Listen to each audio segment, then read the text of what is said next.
I mentioned this quote in the intro, but let me read it in full. You said, quote, "When I Mhm. was younger, I didn't have representation for anyone of color in the LGBTQI community.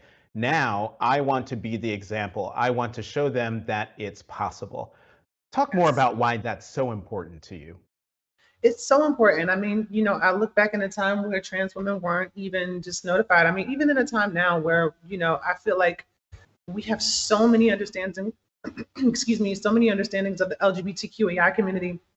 There's still this kind of like line that's kind of muddy between the trans community. And the reason why is because there's not a lot of explanation on our lives as trans women. I mean, you have trans people, you have trans men, you have trans women, you have the L, the G, and the B and the T. And when you don't have those representations, or if you don't have that explanation of that, then no one's going to understand it, and they're going to make simple mistakes all the time.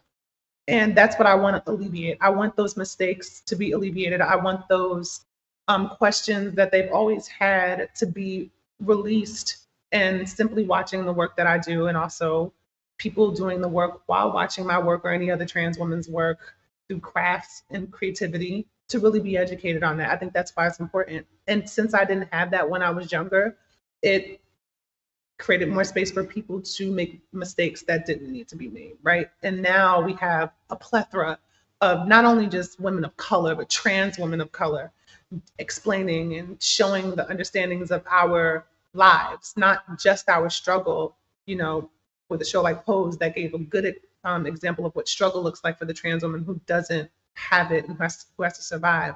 But now for women and trans women who are actually living, what are the ramifications of that? How do you respect that? You have to see it, you have to understand it, and you have to also know that it's not imposing, nor is it a threat. We are just here and existing like how we want to exist and how we deserve to be. So that's what representation for me meant and how important it is for now.